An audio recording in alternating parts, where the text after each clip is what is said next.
Es jueves de Marquesina, vamos a viajar a Madrid, España y a Tequila, Jalisco con toda la información cinematográfica. Y además seleccionado por la Bienal de Venecia, Bosco Sodi nos platica de qué proyecto va a estar presentando en aquellas latitudes. Mi querida Laura Barrera, ¿cómo estás? Muy buenas noches. Rafael García Villegas, qué gusto estar contigo, con nuestro público en un día en el que tenemos mucha diversidad de temas, tenemos también literatura, vamos a platicar de muchas cosas. E iniciamos, Rafa, antes saludo a Laura Regis en la interpretación de lengua de señas mexicana, con una conmemoración que se va a llevar a cabo mañana, importante. Muy importante, va a estar la fiesta por todo lo alto, 29 de abril, Día Internacional de la Danza. Mucha actividad, ya habíamos anticipado en días anteriores algo de lo que va a estar en la cartelera, pero ¿qué les parece si ahora lo celebramos desde temprano con la oferta del Instituto Nacional de Bellas Artes y Literatura? Como cada año desde 1982, el próximo 29 de abril se conmemorará el Día Internacional de la Danza, una fecha que nos recuerda el valor y la complejidad del movimiento como un lenguaje universal. Ahora, los festejos cobran doble valor por el regreso a los escenarios. El hecho escénico es presencial, es inmediato. Si bien durante la pandemia, pues bueno, se hicieron pues muchos intentos y cuestiones muy creativas utilizando las nuevas tecnologías, pues el contacto entre bailarines, piel con piel y el contacto inmediato con el público, pues no se compara con nada. La celebración por el Día Internacional de la Danza llegará al Centro Nacional de las Artes y el Centro Cultural del Bosque con diversas propuestas para todo público.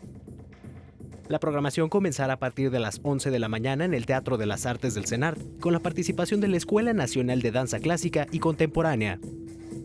Posteriormente viene la Academia de la Danza Mexicana y viene la programación completa con la participación de las escuelas de danza del IMBAL.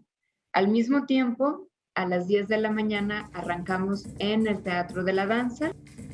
La maestra Carmen Bojorquez dará inicio a los festejos representando a las escuelas de danza del IMBA y también tendremos la participación allá de la Academia de la Danza Mexicana, de la Escuela Nacional de Danza Folclórica, de la Escuela Nacional de Danza Nelly Gloria Campobello y nosotros, la Escuela Nacional de Danza Clásica y Contemporánea. Estamos realmente emocionados y emocionados como maestros, como directivos, pues de poder estar con nuestros estudiantes nuevamente en esta fiesta. La oferta cultural también incluye una serie de conferencias, proyecciones y talleres para el público. La entrada será completamente gratuita, pero cada actividad está sujeta a un cupo limitado. Todos los detalles de la programación pueden encontrarlos en la página del Centro Nacional de las Artes y el Centro Cultural del Bosque.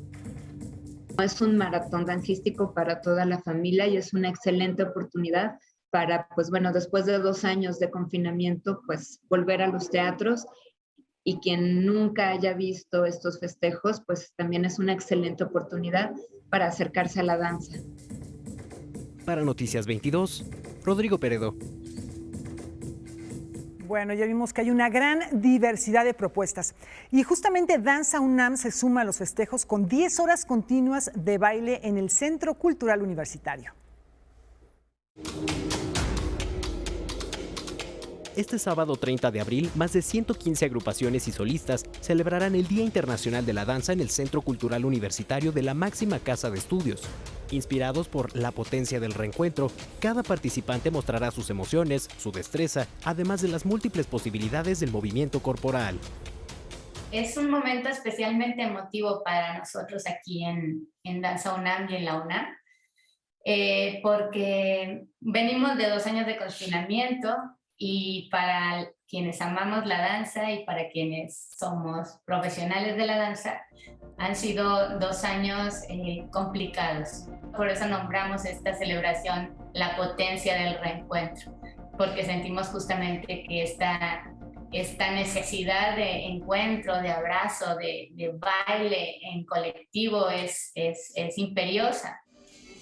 Ballet clásico, danza flamenca, bailes de salón y folclor mexicano son solo algunos de los géneros que convergerán en el encuentro. La programación se realizará simultáneamente a lo largo de 10 horas y en 9 espacios distintos. Los foros que ya conocemos, los espacios cerrados tradicionales, el Juan Ruiz de Alarcón, la Covarrubias, la Sala Carlos Chávez, el Foro Sor Juana, pero también algunos foros que están en el espacio abierto frente al MUAC, en La Fuente, en fin. Creo que los géneros dancísticos estarán todos los que conocemos, ¿no? Hay una propuesta muy, muy amplia y sobre todo la intención siempre ha sido en Danza UNAM hacer visible que la danza es una expresión artística muy potente por su diversidad. El Día Internacional de la Danza, la potencia del reencuentro, comenzará a partir de las 11:30 y terminará a las 10 de la noche. Dado que la jornada coincide con la celebración del Día de los Niños y las Niñas, se inaugurará con el espectáculo Moby Dick de la compañía Lagú Danza en la Sala Miguel Covarrubias. Parte de la programación se transmitirá a través de las redes sociales de Danza UNAM. Para Noticias 22, Rodrigo Peredo. Como ya lo escuchamos, otra propuesta de celebrar el Día Internacional de la Danza es a ritmo de flamenco con Caminante, una nueva propuesta artística que se desarrolla de miércoles a sábado en el Juncal Tablao Flamenco de la Colonia Roma. A las 9:30, el público ya esperaba a la bailaora. María terminaba de maquillarse en el piso de arriba. La ocasión, su espectáculo Caminante, con el que inaugura Juncal Tablao Flamenco, un espacio largamente acariciado y que ahora abre en la Ciudad de México. María Juncal nos había recibido para una entrevista minutos antes, donde nos habló de su apego a nuestro país. Desde entonces tuve una afinidad, una conexión con el país, con la gente. Sentí un abrazo precioso del público, un amor muy profundo y muy verdadero por el arte y por el arte flamenco en concreto, ¿no? Que siempre me ha hecho querer regresar con afán, querer regresar con alegría. Mi carrera me ha llevado a muchísimos lugares en el mundo, gracias a Dios, pero el no venir a México en meses siempre me ha costado trabajo. Luego, en el tablao, apareció María Juncal para presentar este nuevo espacio, a lo que seguiría su espectáculo Caminante. Caminante es un espectáculo y es una alegoría a lo que me sucede actualmente, ¿no? Yo tengo la convicción de que todos somos caminantes y no errantes, sino caminantes simplemente, porque todos tenemos una trayectoria en la vida, todos tratamos de sobreponernos, todos somos felices o somos infelices por alguna situación, todos estamos a oscuras y todos estamos caminando a plena luz del día, no sabemos a veces si avanzamos o no.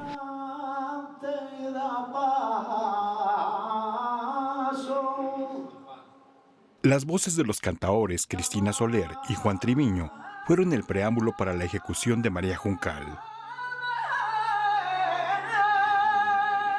Luego la bailaora fue cobijada por la guitarra de Alejandro Moreno, el violín de Israel Torres y la percusión de Héctor Aguilar. El brío y la gracia, la fortaleza y la finura del movimiento dejaron en claro por qué María Juncal es considerada una de las mejores intérpretes del flamenco.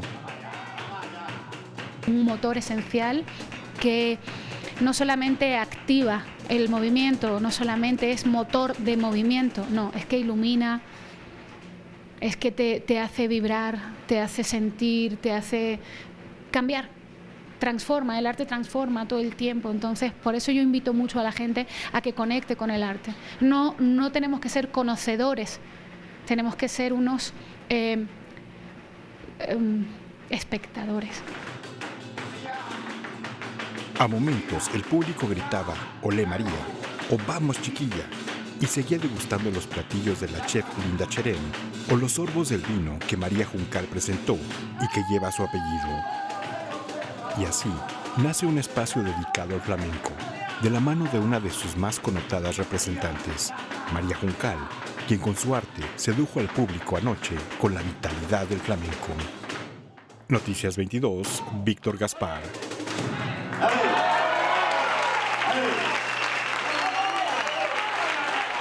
Oigan, qué interesante espacio, qué ambiente, parecería que estábamos en un tablao flamenco, allá por ejemplo en Sevilla. Así que bueno, en cuanto se pueda, acudir ahí. Y fíjense que también en el contexto del Día Internacional de la Danza, el Centro Nacional de Investigación, Documentación e Información de Artes Plásticas va a proyectar el largometraje Murales en Movimiento, José Clemente Orozco y las Hermanas Campobello. Es una propuesta audiovisual que retrata una faceta que realmente no es muy conocida del pintor cuando trabajaba como escenógrafo escenógrafo en la Compañía de Ballet de la Ciudad de México. La cita es este viernes 29 de abril a las 5 de la tarde en el aula magna del Centro Nacional de las Artes. También pueden seguir la transmisión en vivo por las redes sociales que aparecen ya en pantalla. Ahí las estamos viendo. Acudan y si no, bueno, pues desde casita. Regresamos en un instante.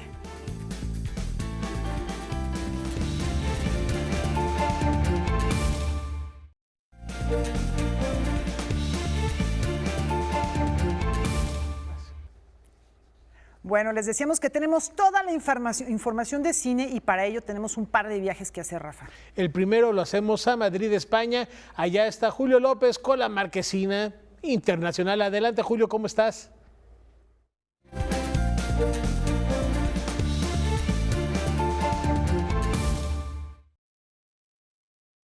¿Qué tal, amigos de Noticias 22? Nos encontramos en el Monasterio del Escorial, aquí en España, donde este fin de semana se van a realizar los premios Platino que reconocen lo más destacado del cine iberoamericano.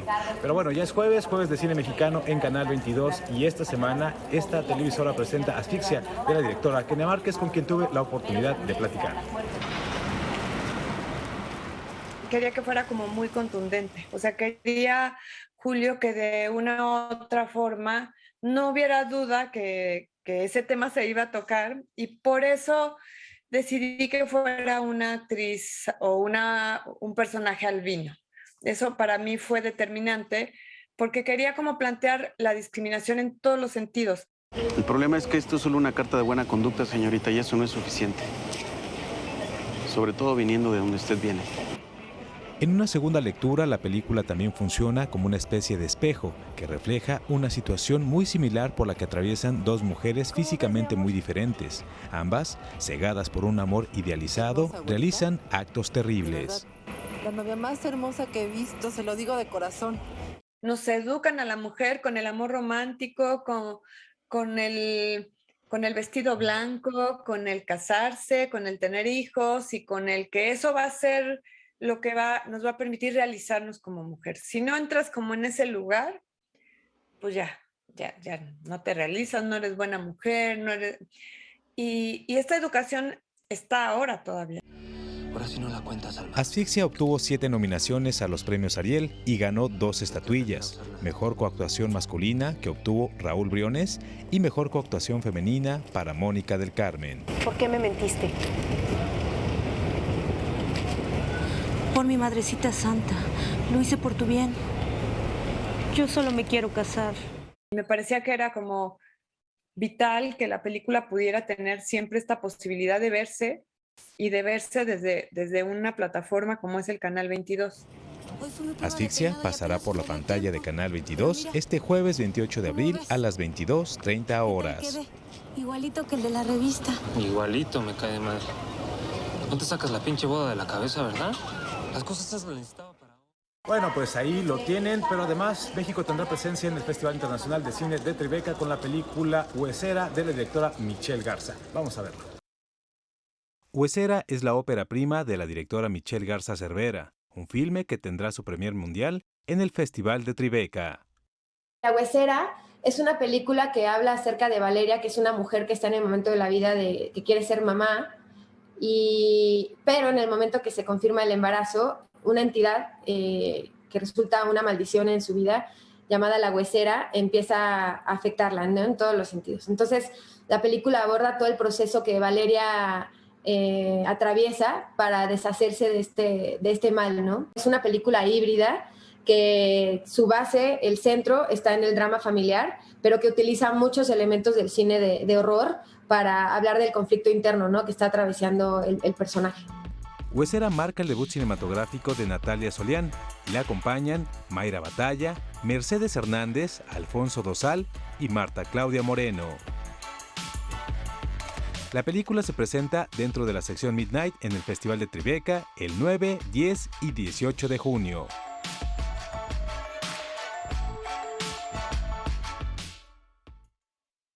Bueno, es época de festivales, también está a nada de arrancar el Festival de Cannes y la película Domingo y la Niebla, una película costarricense, también se presenta en este encuentro cinematográfico, convirtiéndose justamente en la primera película centroamericana que forma parte de este encuentro cinematográfico. Soy Ariel Escalante Mesa, soy el director, guionista y productor de Domingo y la Niebla, que es una película costarricense que cuenta pues justamente la historia de Domingo, que es un hombre de campo mayor, viudo, a quien pues lo están sacando de su tierra para construir, lo están expropiando, ¿no? Para construir una mega carretera, ¿no? Y pues poco a poco su pueblo se va vaciando, pero pues él no se puede ir de ahí porque ahí en su tierra llega a hablarle, llega a visitarlo el fantasma de su esposa que se murió. La peli es una coproducción entre Costa Rica y Qatar, y pues fue seleccionada ahora para estrenarse en Una cierta mirada del Festival de Cannes, siendo la primera película centroamericana que logra estar en una de las secciones competitivas de Cannes pues, en la historia. Por mi parte es todo, pero nos vemos el día de mañana con más detalles de la 9ª edición de los Premios Platino. Nos vemos hasta la próxima. Gracias, Julio. Hasta mañana estaremos al pendiente del reporte, ya más próximo, por supuesto, a lo que es este festival que se desarrolla ya en Madrid, España. Y celebrar, Julio, siempre lo hemos comentado, la presencia mexicana en los festivales internacionales, ahora el gran éxito que están teniendo, la gran representación y presencia, y en todos los géneros. Aquí vemos dos películas de un corte similar, una en Tribeca, otra en Cannes, pero hemos hablado de cortometrajes, de animación, de documentales, que están poniendo muy en alto el nombre de México en lo que respecta precisamente a la producción cinematográfica en todos sus géneros y en todos sus formatos. Enhorabuena de manera particular para estos proyectos, para estos productos que están en competencia en festivales internacionales y que nos plantea esta noche Julio López. Efectivamente, la verdad es que a veces, aunque no sea México el país que figura como coproductor o productor de una película, ocurre que hay equipo mexicano. Mencionabas, creo que animación. Sí. Animación es una de las áreas en las cuales hay mucho talento mexicano por todas partes del mundo y pues la verdad que da mucho gusto que estén los nombres de mexicanos y mexicanas haciendo ruido por estos festivales importantísimos en todo el mundo. Seguimos con más cine. Seguimos con más cine y como cada jueves tenemos el gusto de recibir al crítico de cine Leonardo García Sau y en esa ocasión él nos recomienda Volverte a ver. Adelante, Leonardo.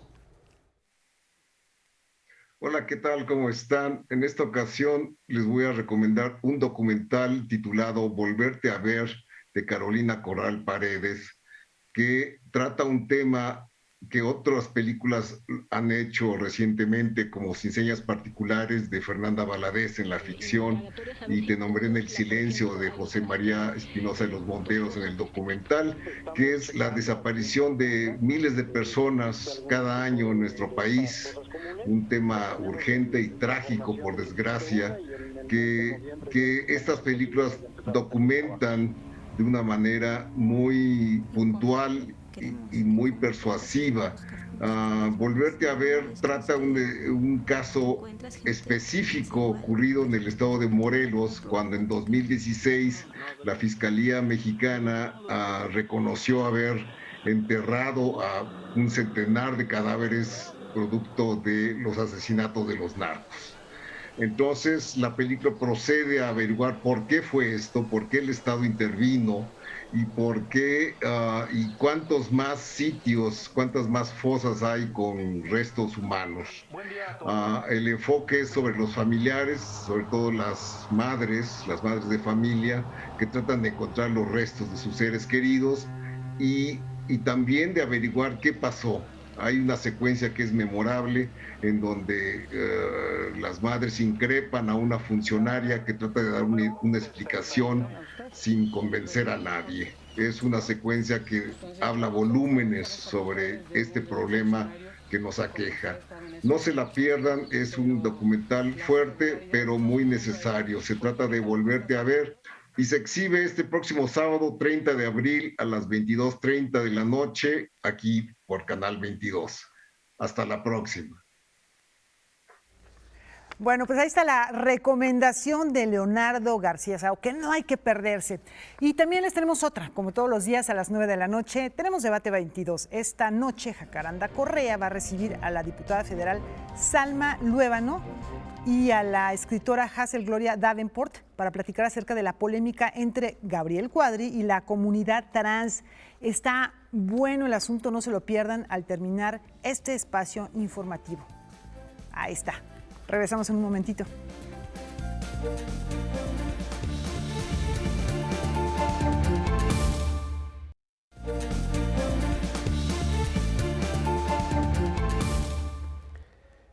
Y lo prometido es deuda. Ahora viajamos a Tequila, Jalisco, donde también hay cine, mucho cine de carácter internacional, y Noticias 22 está presente con el reporte. Esto fue lo sucedido durante la inauguración. Con un homenaje póstumo al cineasta Felipe Casals en las ruinas de Chimulco, Matitán, inició la 6ª edición del Festival Internacional de Cine de Tequila.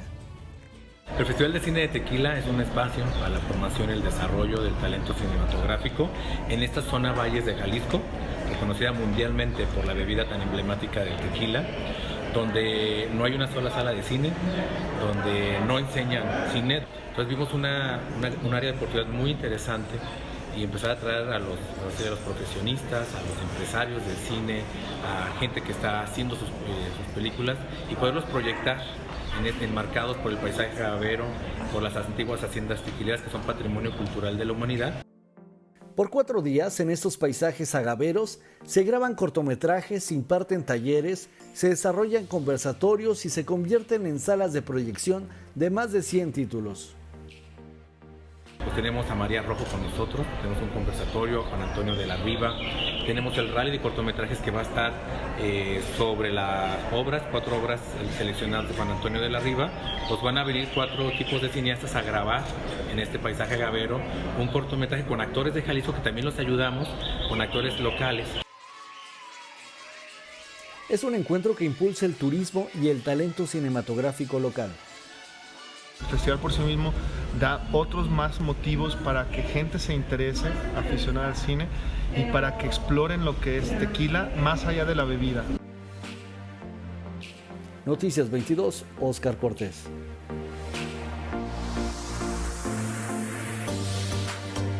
En este festival, Guatemala es el invitado de honor, así que vamos a ver cuáles son las propuestas que presenta este país.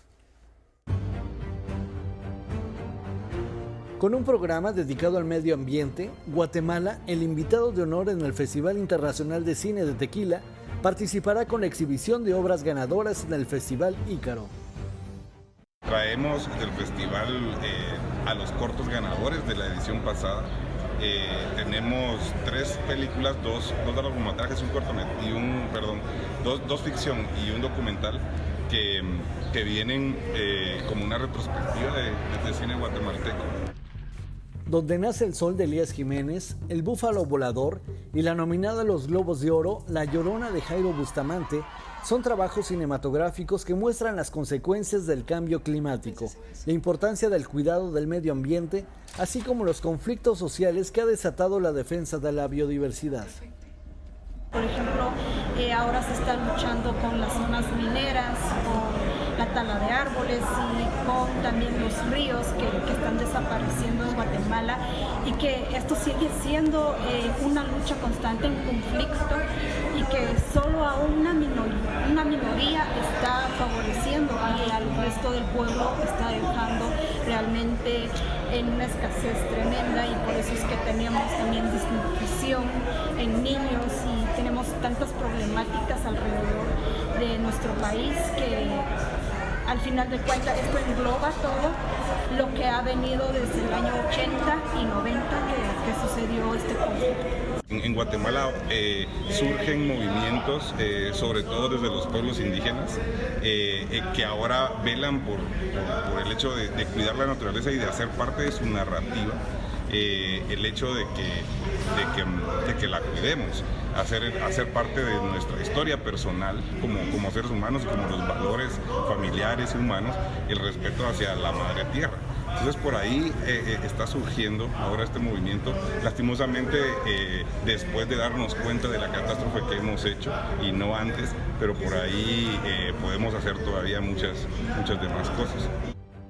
Noticias 22, Óscar Cortés. Bueno, nos pescan aquí platicando de las bellezas, de las riquezas de Tequila, Jalisco, a propósito de este festival de cine. Ahorita vamos a regresar y hablar, hay un tren y un recorrido muy interesante por haciendas agaveras en aquellas latitudes que vale la pena visitar, ¿por qué no? Acompañado por unos sones de mariachi y unos caballitos de tequila. Pero a unos kilómetros de tequila, Joao Rodríguez presenta Polvo de Estrellas, una exposición con la que el artista visual contrasta la forma del agave con los cuerpos del universo. Vamos a conocerla. En el Museo de las Tabernas en Amatitlán, Jalisco, se exhibe el trabajo del artista Joao Rodríguez. Se trata de una serie de gráfica que está inspirada en las formas y cuerpos del universo. Esta serie reciente de obra gráfica tiene que ver con las estrellas, con la ausencia y con la presencia, con la nebulosa, con la supernova, la explosión, y con el mismo diseño también incluso la iconografía de la estrella picada en distintas culturas y luego estas relaciones también entre la agave, que parece que son cielos caídos, pues, ¿no? Estrellas en la tierra, medias estrellas. Es una serie en la que la línea o el valor de línea en las esquinas tiene como un valor principal. La punta seca también como una técnica que hace referencia a algunos puntos de las estrellas. Hay unas piezas de serigrafía que logran un efecto a partir de esa repetición de líneas que se van expandiendo a partir de esa estrella que ya no existe, una estrella, un hueco negro, y dejar ver como esa energía o esa explosión a partir de esa vibración. Es más o menos la serie que pueden ver acá en el arranque del Festival de Cine de Tequila. Noticias 22, Óscar Cortés. Bueno, pues ahí está esta invitación, como bien decía Rafa, a visitar lugares, decía la zona agavera. Ahí el problema es que empieza uno a visitar las haciendas agaveras y no te digo cómo acabas después de 2, 3 visitas, ¿no? Porque cada una, pues si son 2 a 3 caballitos, hay aunque sea pequeñito, ¿no? Pero aún así pega fuerte, ¿eh? No te acuerdas si terminaste el recorrido o no, pero vale la pena darse una vuelta a Tequila, Jalisco. Y hay lugares muy bonitos. El paisaje es bellísimo. Y la tradición que hay de Coculas, el mariachi, de Tecalitlán, los sones, de Tequila, por supuesto la bebida. Y la artesanía en Tonalá. La artesanía de Tonalá. Bueno, hay mucho que visitar en Jalisco y ahora la invitación que nos provocan a propósito de este Festival de Cine es estar hablando. Ya el jueves ya merita esta hora, ¿no? Bueno, tienes toda la razón. Un tequilita. Pero bueno, estaremos reportando a partir del día de hoy, los días subsecuentes, lo que sucede en este encuentro cinematográfico, gracias allá al equipo que anda desplazado. Esperemos que no les Esperemos que no hagan el recorrido por las haciendas tequileras, porque quién sabe si hay reporte después.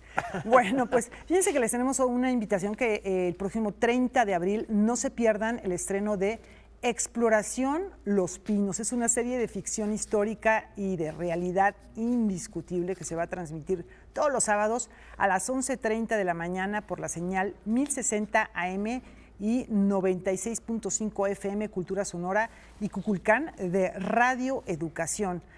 Está interesante, suena bien, ¿no? Suena muy atractiva la propuesta, Radio Educación con esta oferta también para llenar los sentidos a través del oído. Y ya que estamos platicando de viajes, vamos a cambiar el tequila, si prefieren un mojito, vámonos en este momento. Nos estamos evidenciando. Oye, bien gacho. Qué feo que estemos haciendo ese tipo de comentarios. Si no, mejor. Bueno, es jueves. ¿Es válido? Ok, se vale. Excelente. Vamos a la capital cubana, donde continúan las actividades de la Fiesta del Libro de La Habana. La literatura de la escritora mexicana Cristina Zubieta llegó a la Feria Internacional del Libro de La Habana en Cuba, de la mano de sus cuentos El duende del calcetín, El hada de las cucharitas y El cucú que se robaba el tiempo, publicaciones dirigidas al público infantil. Estos libros de niños son todos bilingües, están en inglés y en español y son versos. Están más o menos dedicados desde los 2 años hasta los 7 u 8 años. Todos son con la intención de que se lea en voz alta. Quisiera yo que los papás nos encargáramos de este vínculo emotivo a través de la lectura.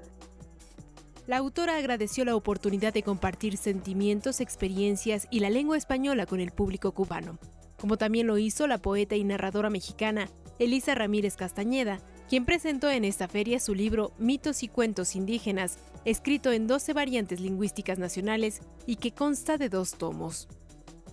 En México, en general, las publicaciones sobre cosas indígenas o en lenguas indígenas están en manos de los antropólogos, están en manos de los lingüistas, están en manos de unas solas cuantas personas y abarcan un universo muy, muy pequeño. Ahora, por primera vez, el Fondo de Cultura tiene un libro que está escrito en lenguas al que pueden acceder tanto los indígenas como los no indígenas. La también socióloga sostuvo que Cuba es parte de la historia de México. Creo que los lazos con Cuba deben de renovarse. Por desgracia tenemos lazos demasiado cerca con un vecino que tenemos al norte, en una frontera muy grande, y yo quisiera que abriéramos también nuestra frontera hacia el mar, y en Cuba hay un mar de por medio. La participación de México como país invitado de honor a la Feria Internacional del Libro de La Habana continuará hasta el 30 de abril. Noticias 22, Karen Rivera. Tenemos más de literatura. En su primer libro, Gada Martínez analiza la interacción humana y cómo nuestra vida se moldea a partir de la niñez. Sapos en la lluvia aparece bajo el sello de Tierra Adentro y del Fondo de Cultura Económica. Vamos a conocer más. La infancia como periodo determinante de la vida es el tema que la escritora Gada Martínez aborda en su primer libro, Sapos en la lluvia. A través de 6 cuentos, mayormente escritos en primera persona, la escritora explora los anhelos, miedos, sueños y traumas en personajes cuyas edades van ascendiendo a través de estas páginas. Mi intención con este libro era explorar las áreas grises de la interacción humana. Y es una exploración, como señalabas, de la infancia, ¿no? De lo que representan los eventos que nos ocurren en la infancia y que nos moldean, ¿no? Y cómo quizá cuando somos adultos pues no sé, ya no pensamos tanto en ello o en el impacto profundo que tiene en nosotros. Gada Martínez es egresada de Escritura Creativa y Literatura en la Universidad del Claustro de Sor Juana. Es integrante del Women's Creative Mentorship Project de la Universidad de Iowa. La escritora, nacida en la Ciudad de México en 1997, nos detalla algunos de sus cuentos. El primer cuento es violencia sexual específica, ¿no? El segundo cuento creo que también habla un poco acerca de cómo, a pesar de que una relación muy entrañable nos haga daño, quizá a veces no podemos escapar de ella, ¿no? El tercero es acerca de cómo una enfermedad puede afectar toda la dinámica familiar y cómo es, ¿no? Convivir con alguien que está enfermo. Otros de los temas que aborda son las creencias religiosas que se inculcan en la infancia y que ubica entre la coerción y la convicción, y la amistad enfrentada al desencuentro.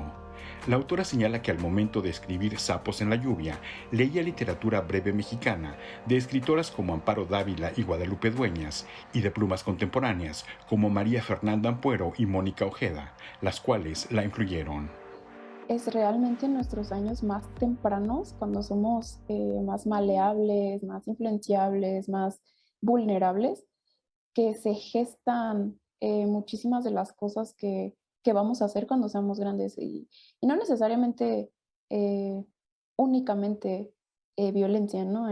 Heridas que después se vuelven traumas, sino también cuestiones tan sencillas como nuestros gustos, dónde nos sentimos cómodos, lo que queremos, nuestra forma de ver el mundo. Sapos en la lluvia es una coedición de Tierra Adentro y el Fondo de Cultura Económica. Noticias 22, Víctor Gaspar.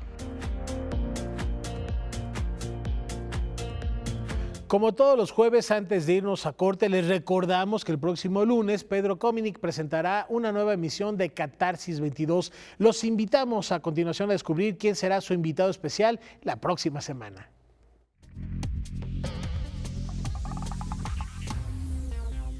¿Qué tal amigos? Yo soy Luis Álvarez El Aragán y nos vemos este próximo lunes 2 de mayo en Catarsis 22 con Pedro Cominic discutiendo los tópicos de tendencia. Ahí nos vemos muchachos, lunes 2 de mayo.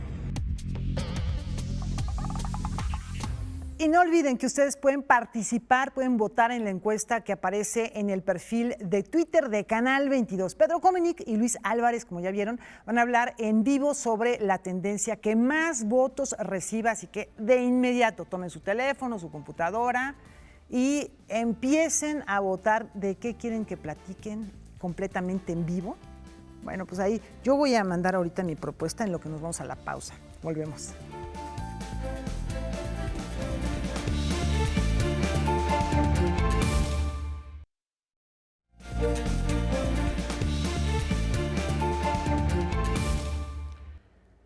Recordarán que hace algunas semanas en la región Roberto Frías nos habló sobre los orígenes de la colonia Roma. Esta noche nos acerca un poco más hacia Bosque de Chapultepec para hablarnos sobre el muy revuelto núcleo de la gentrificación. Vamos a ver de qué se trata la región.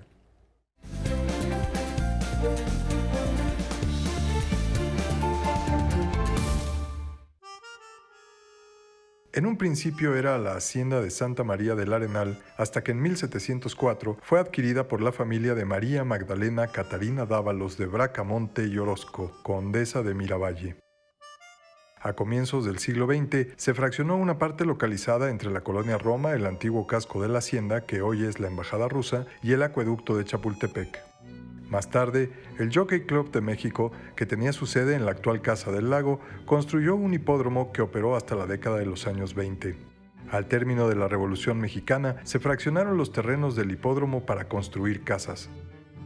Llegaron los bulevares, los camellones y las glorietas y dos grandes parques, el Parque México y el Parque España. La traza del antiguo hipódromo dio origen a la actual Avenida Ámsterdam. En 1927, la ya llamada Colonia Condesa fue un imán para la clase media alta de la ciudad, entre la cual se contaron miembros relevantes de la comunidad judía y de muchas comunidades extranjeras. En 1985, tras el terremoto de septiembre, la zona sufrió un cierto abandono, lo que abrió la puerta para que los alquileres bajaran y en los años 90 comenzara un repoblamiento protagonizado por una clase media de profesionistas y creadores. A partir de los años 2000, el valor del suelo de la Condesa se fue elevando, desplazando nuevamente a sus habitantes y plagándose de servicios y de comercios. El llamado proceso de gentrificación ha llegado a un punto más alto con la pandemia, cuando personas de otros países con un poder adquisitivo comparativamente mayor y con posibilidades de trabajar desde casa han situado su residencia en nuestro país y pueden permitirse los estrambóticos alquileres de la zona. Como sucede en otros barrios históricos del mundo, la Condesa se ha convertido ahora en un núcleo de habitación con precios en dólares y con una oferta excesiva de locales comerciales. Para quienes no vivían en ella, mudarse a sus edificios es ahora un sueño inalcanzable y los propietarios de antaño han tenido que elegir entre seguir ocupando sus casas o mudarse y alquilarlas para reponerse del golpe de la pandemia. Si hay un barrio que hoy signifique de maneras muy positivas y negativas el llamado fenómeno de la gentrificación, la Condesa sería el elegido. Y de hecho, con sus movimientos poblacionales, sus éxodos y repoblamientos, parece que ya lo era desde el principio. El muy revuelto núcleo de una lucha por vivir mejor frente a los poderes de la especulación inmobiliaria. Aquí vivieron personalidades del pasado cultural de México como José Gabilondo Soler Cricri, Isabela Corona, José Emilio Pacheco, Juan Soriano, Juan Rejano, María Conesa, Tina Modotti o Agustín Lara, entre muchos otros. Pero nada nos garantiza que en ella habiten hoy los creadores del mañana. Para Canal 22, Roberto Frías. Pareciera que la Condesa, el hipódromo Condesa, tienen muchas vidas, como los gatos que veíamos pasar por ahí, y que una vez más hay ciclos que van y que vienen. Y efectivamente actualmente es una de las colonias, Rafa, más caras o de las zonas más caras que hay. Es una de las capitales mundiales de los hipsters. Hay muchos extranjeros de muy diversos países europeos, estadounidenses, que bueno, se pasean con sus perritos, porque también son famosos los perritos de la Condesa, con sus sandalias y bueno, pues muy a gusto porque hay cafecitos por todos lados. Pero en las noches también no es tan sencillo vivir en esta zona porque el ruido es tremendo, el tráfico vehicular es muy denso, sí. Así que si uno quiere ir, bueno, pues ya sabe que se tiene que aventar ahí un buen rato para encontrar lugar. Los ballet parking, en fin, Es una historia interesante, el renacer, como en algún momento también hemos hablado de la colonia Roma después de los terremotos, fue algo que le dio una nueva vida a estos espacios, pero que también expulsó a los habitantes originales que poco a poco se vieron impedidos de vivir en muchas de estas habitaciones, estas viviendas de estilo Art Deco, por cierto, muy bellas. Muy bello, y entendemos por qué se llama hipódromo. Ahí veíamos inclusive en este reportaje que nos comparte Roberto Frías, los caballos en aquella época, que fueron una colonia pensada en principio para aquellas personas que se dedicaban al arte ecuestre. Y a propósito de lo que comenta Laura de la gentrificación, les recomendamos este documental, lo presentamos aquí, que se llama Push, un documental de Suecia, de reciente manufactura, se produjo en 2019, se presentó en 2020, y aquí a México llegó el año pasado, y que habla precisamente de este fenómeno, cómo se va encareciendo la zona y cómo los habitantes originarios ya no pueden vivir ahí mismo. Ya no pueden vivir. Que a lo mejor tenían generaciones de vivir ahí, bueno, ya no pueden pagar las rentas y son expulsados por los dueños, por ejemplo, que tienen rentas impagables y no importa en qué condiciones se encuentren las viviendas. Es un fenómeno que es duro y que ocurre en grandes ciudades del mundo, en Londres, en la Ciudad de México, en ciudades de Sudamérica también, en Buenos Aires. Y estamos rebasando ya la capacidad de agua, de tierra, de población de las ciudades, concentrando en espacios muy pequeños la mayor densidad de la población. Efectivamente. Pero pues sirve esto para la reflexión y sí, la invitación, no queremos desanimar a nadie, la invitación es a visitar la Condesa, que es bellísima colonia, y hay librerías y hay cafés muy ricos. Una arquitectura y también se pasa un fin de semana muy bueno ahí. Muy a gusto. Y fíjense que tenemos buenas noticias para México. Hay 3 piezas que recientemente del patrimonio cultural de nuestra nación que fueron restituidas en forma voluntaria. Esto fue en la Embajada de México en Bélgica. Enseguida todos los detalles. El miércoles 27 de abril, la Embajada de México en Bélgica recibió en restitución 3 piezas arqueológicas que forman parte del patrimonio cultural de la nación mexicana. Estos objetos históricos, dictaminados por especialistas del Instituto Nacional de Antropología e Historia, iban a ser subastados por la Casa Carlo Bonte Auction en la ciudad de Brujas, Bélgica, el pasado 15 de marzo. Luego de que la Embajada de México en dicho país se pusiera en contacto con la Casa de Subastas y con las autoridades jurídicas belgas, las piezas fueron restituidas de manera voluntaria por la señora María Elena de Feber, de 98 años. Con lo anterior, las autoridades mexicanas enfatizan en su postura frente a la comercialización de piezas arqueológicas en el extranjero, así como sus implicaciones negativas en materia de conservación y difusión cultural. En fechas próximas, las piezas serán repatriadas a México y posteriormente la Consultoría Jurídica de la Secretaría de Relaciones Exteriores realizará la entrega de los objetos patrimoniales a las autoridades de la Secretaría de Cultura Federal y del INAH para su debido resguardo, estudio, análisis y conservación. Y del arte prehispánico al arte contemporáneo. Bosco Sodi es uno de los artistas mexicanos que participa en la Bienal de Venecia 2022. Vamos a volar hasta el Palazzo Gramiani en el Cisterre de San Marco para conocer las obras que presenta por allá. La filosofía japonesa Wabi-Sabi extrae de la naturaleza 3 ideas. Nada es perfecto, nada es permanente, nada está completo. Este pensamiento está presente en la obra del mexicano Bosco Sodi, seleccionado en la Bienal de Venecia 2022. Si cuando empecé mi carrera me hubieran dicho que iba a ser parte de la selección oficial de la Bienal y hacer una exposición, pues lo veía yo casi totalmente imposible. Entonces te digo, ha sido primero un orgullo, ha sido muchísimo trabajo, y es un momento importante al reconocimiento de mi carrera. Materiales como barro, acerrín o grana cochinilla son característicos en la obra de Bosco Sodi, quien mediante amplias superficies, texturas, volúmenes y accidentes se remite al espacio y al transcurrir del tiempo. Se exponen en el Palazzo Grimani objetos de piedra volcánica en cerámica y obras elaboradas en el propio palacio. Hice 4 piezas ahí in situ, estuve en Venecia prácticamente un mes y medio haciendo 4 piezas, 2 piezas redondas grandes hechas con cochinilla y con rojo de cadmio, y 2 piezas negras horizontales muy grandes, que eran un homenaje a la pintura clásica italiana y veneciana más que nada. La muestra es también una evocación al intercambio del que Venecia fue epicentro. Como tratar con esos materiales tan naturales que uso yo, tan orgánicos, tan simples en cierto sentido, pues que se trata como de traer este palacio siglos atrás, cuando el comerciante, el comerciante Grimaldi, pues recibía grana cochinilla de México y la mandaba a Asia o a Arabia, y a su vez él recibía seda, la cual mandaba a México. Todo este constante baile de ideas, de cultura, de bienes. Hasta el 27 de noviembre podrá visitarse esta propuesta, una de las más arriesgadas y libres que Bosco Sodi haya presentado hasta ahora. Noticias 22, Laura Barrera.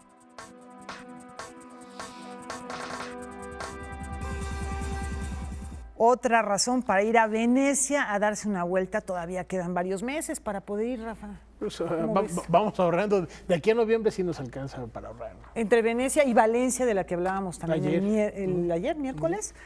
Bueno, pues hay varios recorridos que sí llaman la atención, ¿no? Se antoja mucho y enhorabuena para Bosco Sodi por esta participación en la Bienal de Venecia. Y nos vamos a despedir, como es costumbre, hoy celebrando a un compositor de bandas sonoras, Christopher Young, que cumple 64 años. Un año más y ya se va a tener que cambiar el apellido, yo creo. Una de las personas más famosas de la composición. Hellraiser, por ejemplo, Spider-Man 3, cuando Tobey Maguire era Spider-Man. Y esto que les presentamos a continuación, que es el tema principal de la película Ghost Rider, cómo celebramos el cumpleaños de Christopher Young con bandas sonoras que dicen son compositores que no escuchamos. Sí, seguramente sí, son cinéfilos. A veces no sabemos el nombre del compositor, pero ahí está. Muchas gracias, buenas noches.